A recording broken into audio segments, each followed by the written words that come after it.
नमस्कार दोस्तों, स्वागत है आप सबका गेम गली में। तो दोस्तों, चैंपियंस ट्रॉफी का शुरुआत हो चुका है। आज पहला मैच चैंपियंस ट्रॉफी की खेली गई है जो New Zealand versus Pakistan Karachi stadium में खेला गया है। तो न्यूजीलैंड ने 320 रन बनाए हैं और 320 रन बना के पाकिस्तान को बोला है कि चेस करके दिखाओ इस टारगेट को। तो चैंपियंस जिस तरीके से पाकिस्तान ने शुरुआत करी, पाकिस्तान ने टॉस जीतकर गेंदबाजी करने का निर्णय लिया। फिर उसके बाद पाकिस्तान ने कंट्रोल बनाई मैच में। शुरू के 2 विकेट, इनफैक्ट 3 विकेट शुरू के जल्दी से निकाल लिए। उसमें भी विलियमसन ज्यादा ट्रबल नहीं किया, जो कि उनका इनफॉर्म बैटर है, वो ज्यादा ट्रबल नहीं किया। फिर उसके बाद जो है डेविन कॉनवॉय 10 रन पे चला गया। फिर डैरेल मिचेल भी बहुत ज्यादा कुछ रन बना नहीं पाया। तो थोड़ा सा मुश्किल लग रहा था कि शायद यहां से डिफिकल्ट हो जाए न्यूजीलैंड के लिए। मे बी न्यूजीलैंड प्रेशर में आके 1-2 विकेट अगर वहां से और जल्दी निकल जाता या फिर पाकिस्तान 1-2 विकेट और जल्दी निकाल लेती तो वहां से डिफिकल्ट हो जाता न्यूजीलैंड को कमबैक करना। All heads up to this guy, the Tom Latham, Will Young, all credit goes to this guys and then Glenn Phillips. जिस तरीके से इन दोनों ने अपनी पार्टनरशिप बिल्ड करी, इनिंग को आगे तक लेके गए और जिस तरीके से स्पिन खेला, पेसर्स को खेले, वो इट वॉज कमेंडेबल। यहां पे सेंचुरी मारना आसान नहीं था जिस तरीके से पिच बिहेव कर रही थी। It has to bounced, it has uneven turn.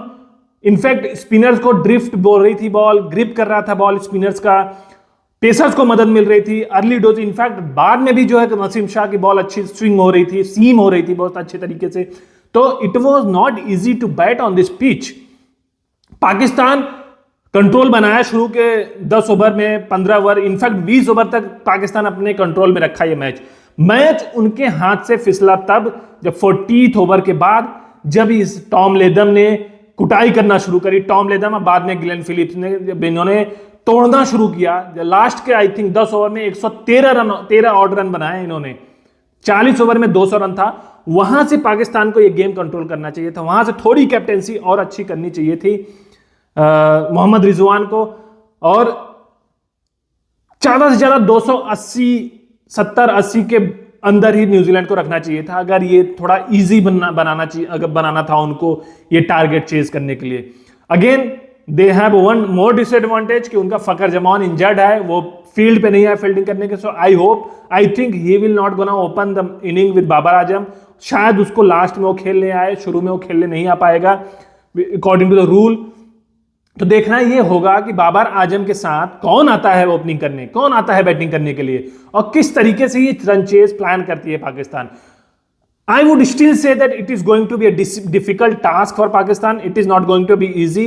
Having said that, they had already chased 350 runs in try series against South Africa. तो वहां पे 350 रन इन्होंने चेस करा है और it will give the confidence to them कि probably they can chase this target. But having said that, New Zealand कोई कमजोर टीम नहीं है। उनके पास बहुत ही अच्छे स्पिनर्स हैं। मिच सैंटनर्स है, वो बहुत ही अच्छी स्पिन कराता है, और जिस तरीके से इस पिच पे मदद मिल रही है, it is not going to be a cakewalk for Pakistan, and New Zealand is not going to make a cakewalk for Pakistan. So बल्लेबाजी की बात करते हैं तो बल्लेबाजी में Will Young and Tom Latham and in fact Glenn Phillips, they are the standout players for the New Zealand. और जहां से मैच का ग्रिप करना, लूज करना शुरू कर दी थी न्यूजीलैंड, वहां पे टॉम लेथम आके एक इनिंग को बिल्ड करता है, पार्टनरशिप बिल्ड करता है, फिर अब पूरा मैच कंट्रोल में लेके आता है। उसके बाद फिर एक पॉइंट के बाद जाके वो मैच पाकिस्तान से खींच के अपने पाले में लेके आता है, और 320 रन बना के न्यूजीलैंड जो बोर्ड पे रखी है वो it's, I would say it's above the par score looking at the pitch. But only matter is that कि यहां पे अगर इन केस ड्यू फैक्टर आता है, ड्यू आ जाती है बाद में, because in the commentary itself people were saying that, और Mohammad Rizwan in the toss itself ही सेड के लेटर ऑन यहां पे ड्यू आते हैं, ड्यू का फैक्टर होता है, तो शायद थोड़ा डिफिकल्ट हो जाए न्यूजीलैंड बॉलर्स को बॉल करने के लिए यहां पे। But having said that, again ये आसान नहीं होने वाला ये चेज पाकिस्तान के लिए। तो चैंपियंस ट्रॉफी की शुरुआत हो चुकी है। देखना यह है कि यहां से कौन सी टीम जीत के जाती है क्या पाकिस्तान यहां से जीत के इंडिया के अगेंस्ट जाएगी दुबई में खेलने, या न्यूजीलैंड यहां से जीत के खेलेगी? बिकॉज अगर भी कोई भी टीम यहां से अगर हारती है तो it is going to be a quarter final for them the next match. अगर ये मैच कोई भी टीम हारना नहीं चाहेगी, क्योंकि ये अगर जैसे ये मैच हार जाते तो उनके लिए अगला मैच क्वार्टर फाइनल हो जाता है, और अगर अगला भी मैच हार जाते हैं तो they are done and dusted in the Champions Trophy. So देखना यह है कि किस तरीके से प्लान करती है पाकिस्तान ये अपना रन चेस। किसी एक या दो प्लेयर को they have to put up hand, they have to put their hand up and they have to play a long inning, they have to play a long inning and they have to show कि जिस तरीके से will young ने खेली है पारी, जिस तरीके से टॉम लेथम ने खेली है।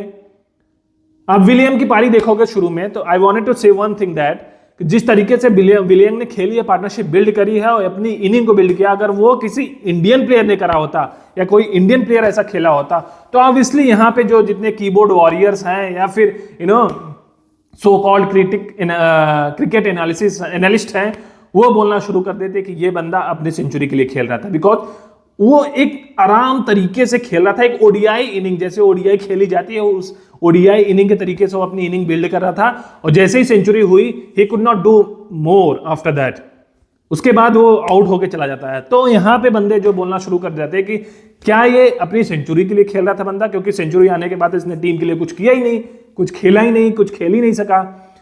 तो ये पॉइंट यहाँ पे पॉइंट ऑफ डिस्कशन हो जाता है इंडिया में, अगर कोई इंडियन बैटर ऐसी बैटिंग करता। बट उसी की वजह से इनिंग बिल्ड हुई, न्यूजीलैंड ने जल्दी विकेट्स नहीं खोए और उनके ग्रिप में ये मतलब बहुत ज्यादा पीछे नहीं हुए इस मैच में, और लास्ट में जाके पूरी ग्रिप बनाई मैच में और मोमेंटम अपने साथ लेके गए।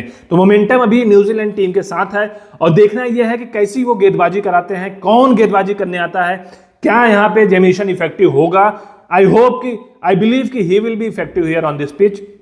जेमिसन मिच सेंटर काफी इफेक्टिव हो सकता है, उसको टैकल करना डिफिकल्ट हो सकता है पाकिस्तानी बल्लेबाजों के लिए।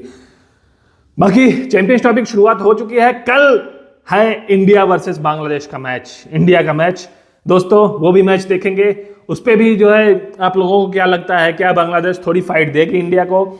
यहां से मैच जीत के पाकिस्तान या हार के जाती है इंडिया से खेलने, या जीत के जाती है पॉइंट लेके जाती है, या अगर यहां से पाकिस्तान हारती है तो इंडिया के अगेंस्ट उनके लिए थोड़ा और डिफिकल्ट हो जाएगा खेलना, because looking at there form, mindset और मोमेंटम भी उनकी टीम की तरफ नहीं रहेगा। एक मैच हार चुके रहेंगे तो they will feel bit of down going into the match against India. बाकी पाकिस्तान की इनिंग शुरू होने वाली है, देखते हैं कि किस तरीके से पाकिस्तान चेस करता है इस इनिंग को, किस तरीके से वो प्लान करते हैं। और आई थिंक शुरू हो चुकी है पाकिस्तान की इनिंग। कौन आया है? जी हाँ, साउथ से शकील और बाबर आजम आए हैं ओपन करने के लिए पाकिस्तान की तरफ से। तो as I said, Fakhar Zaman उनके लिए बहुत बड़ा झटका है, because Fakhar Zaman actually they needed him to play this innings, और Fakhar Zaman is a crucial, it's a very important batter for Pakistan. अगर वो इंजर्ड होता है तो इनके लिए बहुत बड़ा झटका होगा इस चैंपियंस ट्रॉफी में, going ahead in the Champions Trophy. और Fakhar Zaman will have to wait another 25 minutes before he can allowed to bat. उनको 25 मिनट्स वेट करने पड़ेंगे, तो मे बी शायद वन डाउन या वन डाउन आ सकता है Fakhar Zaman. But having said that, देखना होगा कि वो कितना फिट है, वो क्या पाकिस्तान रिस्क ले सकती है फकर जमान को यहाँ बैटिंग करा के, और अगर इंजरी बढ़ जाती है तो थोड़ा सीरीज में आगे जाके मुश्किल होगा। तो but this is a crucial game for each team, for New Zealand और पाकिस्तान। देखना होगा कि कैसे प्लान करते हैं, कैसे चेज होता है, कौन सी टीम यहां से पॉइंट लेके जाती है आगे और कौन सी टीम यहां हारती है। बने रहिए हमारे साथ, वीडियो में मिलते हैं मैच खत्म होने के बाद, डिस्कस करेंगे इस मैच के बारे में, कल के मैच के बारे में, इंडिया अगेंस्ट बांग्लादेश के बारे में। चैनल को सब्सक्राइब करिए, वीडियो को लाइक करिए, कमेंट में आप अपने विचार शेयर करिए, हम उसको लेंगे, उसको आंसर करेंगे। जो भी क्वेश्चंस आपके दिमाग में आ रहे हो चैंपियंस ट्रॉफी से रिलेटेड, इंडिया मैच से रिलेटेड, इस मैच से रिलेटेड, वो कमेंट्स में डालिए, हम उसको लेंगे, उससे बात करेंगे। मिलते हैं फिर मैच खत्म होने के बाद। जय हिंद।